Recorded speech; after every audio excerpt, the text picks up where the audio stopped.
War is business dressed up as duty. Howard Zinn. Before we begin, here's a small ritual. Write in the comments one word that accurately describes your current state. Sign it, and let's get started. War is not born from the people. War is born from those who sit far from the trenches, from rooms without windows, from minds that treat human lives like chess pieces. The ones who speak of honor have never buried a friend in a torn uniform. The ones who demand sacrifice have never seen blood soak into dirt. They orchestrate, we die. The truth is brutal. War is not chaos. It's not madness. It's organized, profitable, measured, controlled. It is designed like a machine. And every machine needs fuel.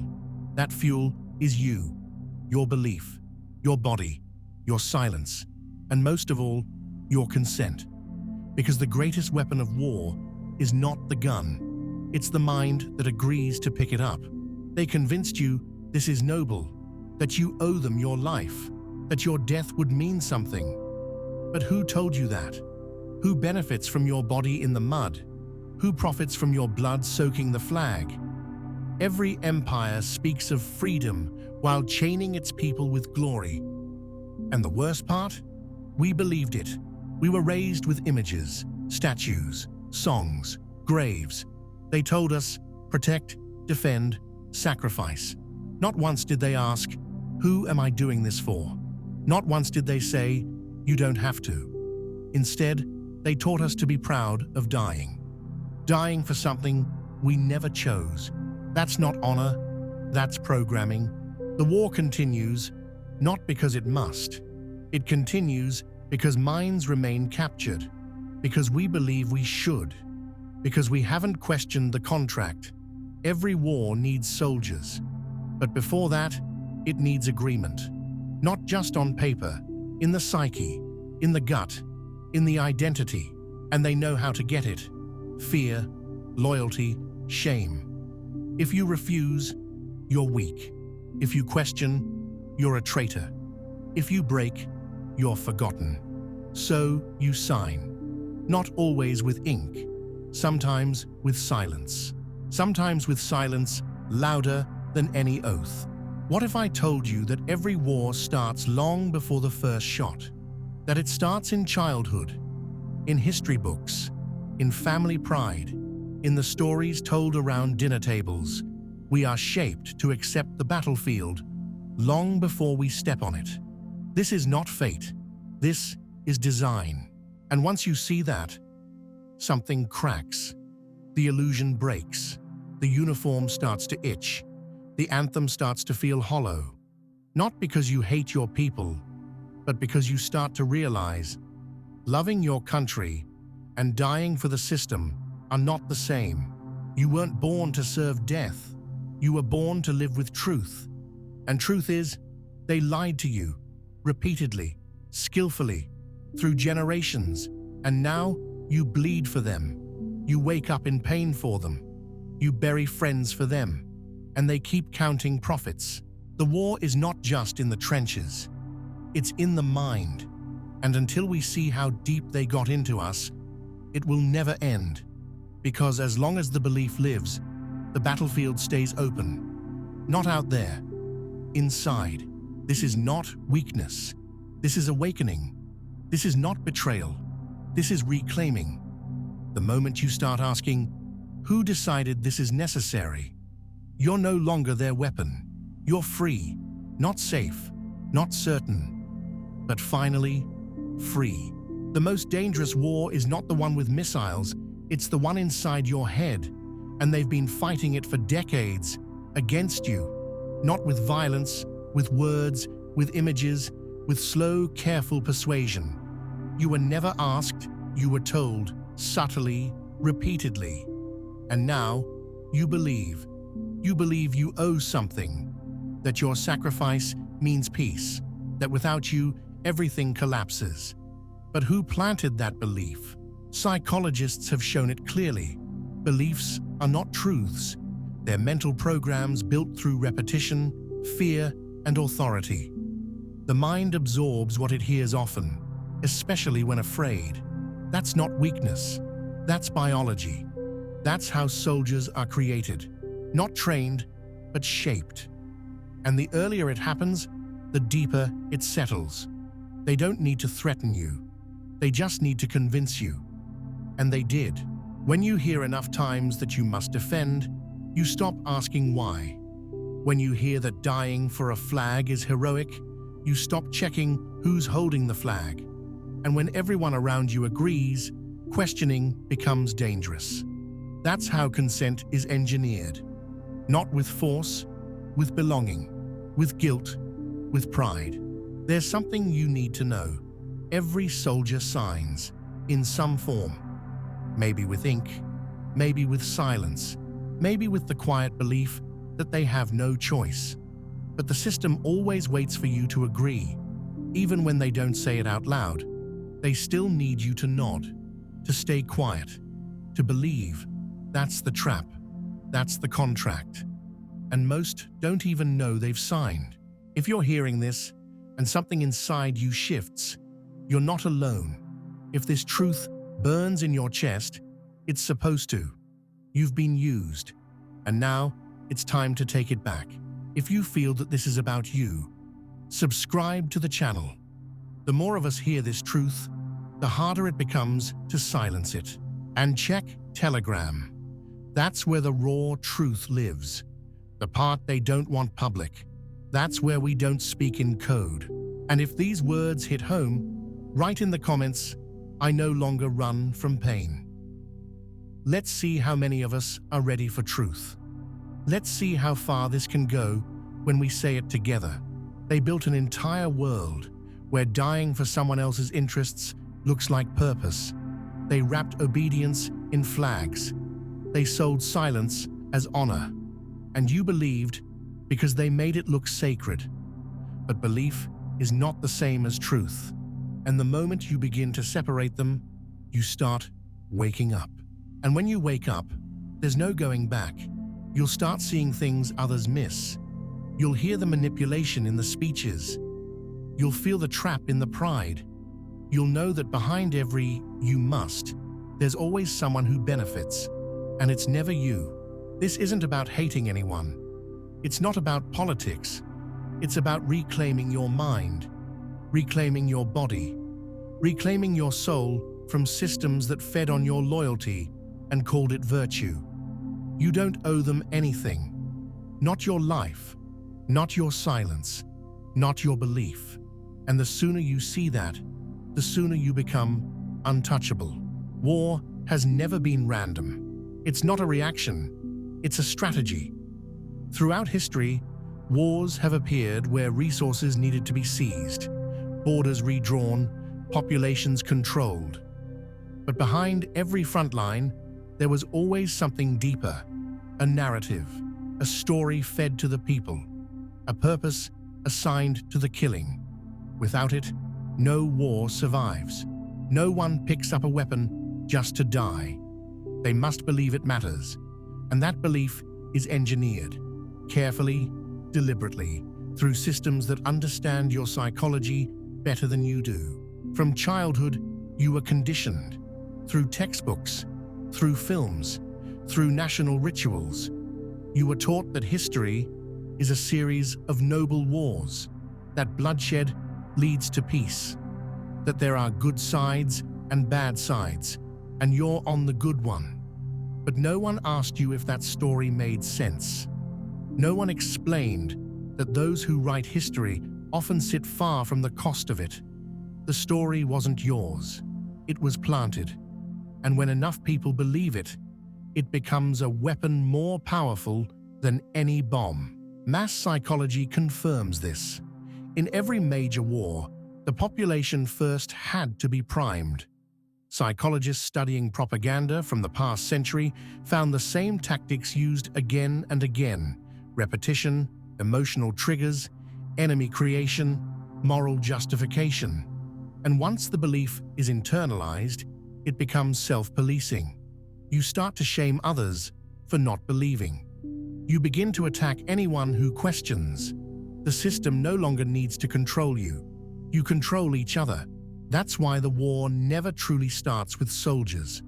It starts with stories, with symbols, with emotional pressure. And slowly, without realizing, you find yourself willing to kill or die for something that wasn't even your idea. It's not instinct. It's not bravery. It's programming. And here's the most painful part. The moment you wake up to this, you feel betrayal, rage, grief, because you realize your pride was used. Your pain was monetized. Your life was an asset in someone else's spreadsheet. But here's the truth. This moment of realization is your power. It's the first time you stop being the tool and start being the one who sees the machine. They told you war is sacrifice, but sacrifice implies choice. What you had was conditioning. What they gave you was a cage painted as duty. And until you face that, you'll keep confusing obedience for courage. It's hard to admit, because it means everything you once stood for might have been a lie. But that doesn't make you weak. It means you're brave enough to look deeper. And that's the only kind of strength this system can't handle. No one sends you to war without your signature. It might not look like a choice, but it always is. The system knows it can't drag you by force forever.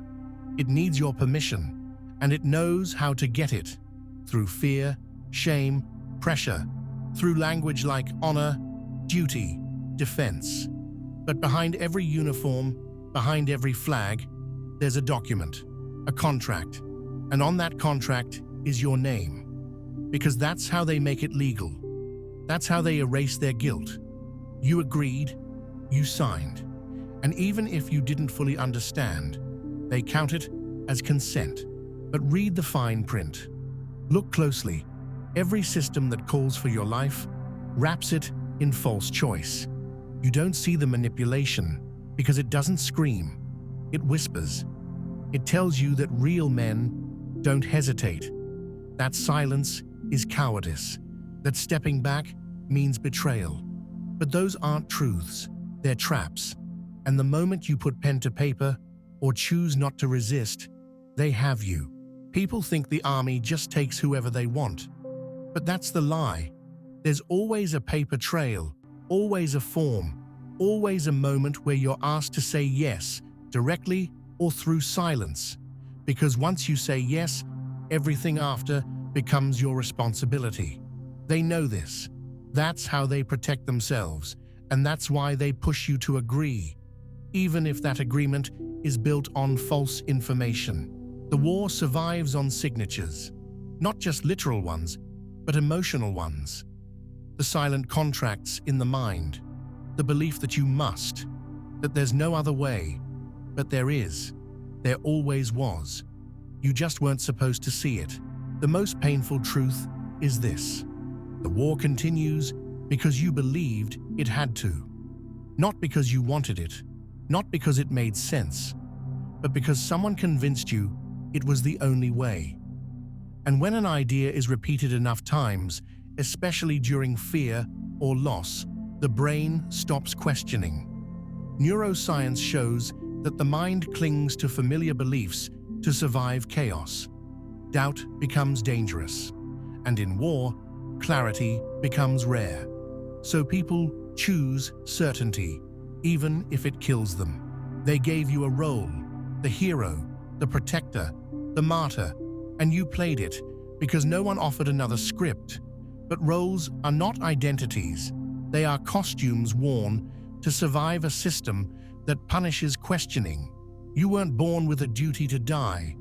You were taught it, trained into it, rewarded for it, and punished when you didn't comply.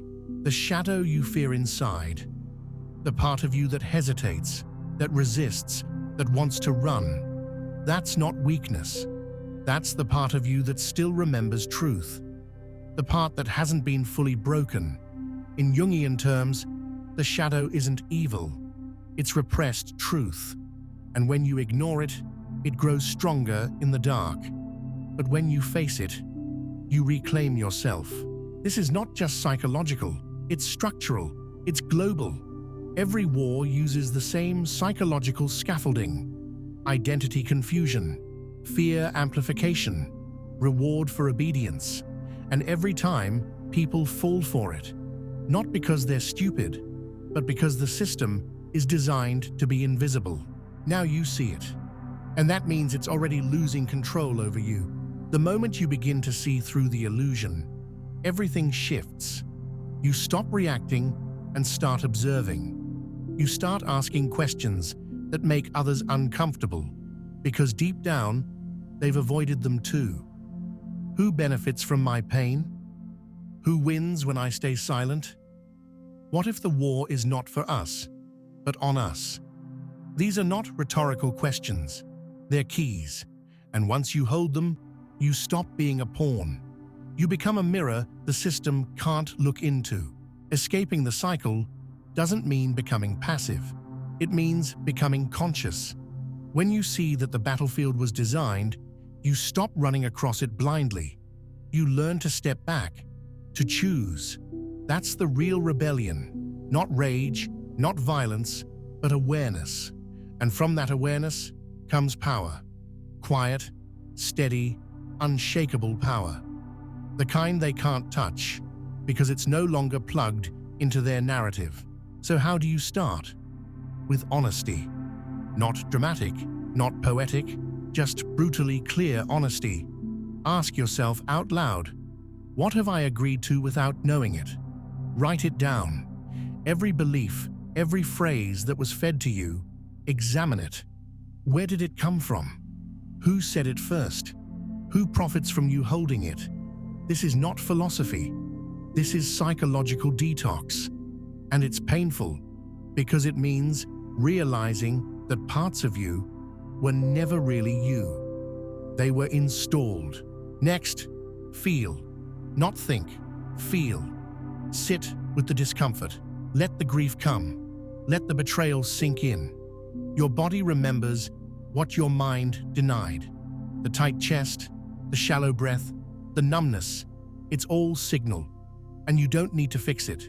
You need to listen to it, because that's where the war actually lives. In the body, not in the news, not on maps, but in the tension between who you were told to be and who you are.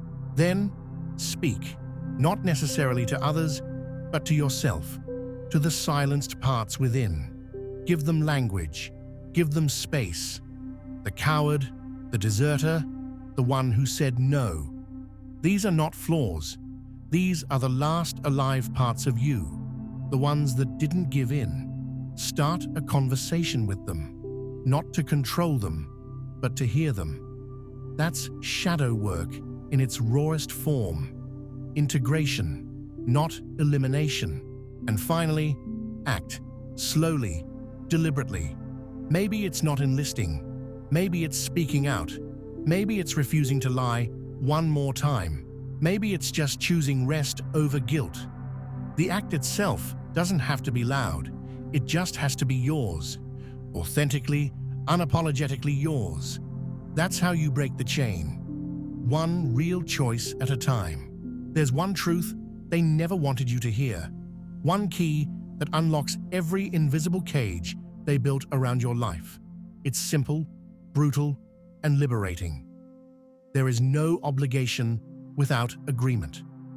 No law, no system, no authority can impose real control over you without one thing: your consent. And how is that consent captured? On paper, through documents, through contracts, through your signature. That's it. That's the whole trick. Everything you think you have to do is born from a document. You have to pay because you agreed. You have to serve because you signed. You have to obey because you were convinced to give away your will. But remove the agreement and the obligation disappears. This isn't philosophy. It's legal, psychological, and universal. In every country, in every system. Without contract, there is no duty, only illusion. The military doesn't take you. The bank doesn't own you. The government doesn't control you. They all need your signature. And if they can't get it directly, they push for it emotionally. Through fear, manipulation, pressure. They don't draft bodies. They draft minds. And once you believe that you're obligated, you become enslaved without chains. But you were never meant to be owned, not by papers, not by systems, and certainly not by those who profit from your obedience. The paper goes to war, not you. The agreement pulls the trigger, not your soul. And the worst part? Most people don't even realize they can say no, that it's allowed, that the so-called duty is nothing more than a trap dressed up as responsibility. Every job, every loan, every punishment, every service, trace it back and you'll find a document. Without it, they're powerless. They hide this, they blur it, they wrap it in complicated terms, but the mechanism is simple. No contract, no obligation, no signature, no submission. You don't belong to anyone unless you agreed to. And even then, agreements can be revoked. This is not just about war. This is about your entire life. The silent guilt you carry, the pressure to conform, the anxiety of not doing enough. All of it rests on an invisible assumption that you owe something, that you are bound. But to what? Where's the proof? Where is the document that says your existence belongs to them? It doesn't exist unless you create it, and now you see it. You're not trapped. You're bound only by the agreements you never knew you had the right to question. But once you question, once you truly ask, "What have I agreed to?" the system stutters. It can't handle a human who remembers they're free. They don't want masses of aware individuals. They want obedience. They want paper soldiers, not living souls. That's why they bombard you with fear, guilt, patriotism, debt, shame. Anything to keep you signing. Anything to keep you believing that silence is safer than sovereignty. But it's not. And this is why the war never ends. Because paper never bleeds. The people do. And the fewer who question, the easier it is to clean the ground. That's the plan. Not defense, not justice, just removal. Quiet, efficient removal of those who didn't stop to ask. But you're asking now.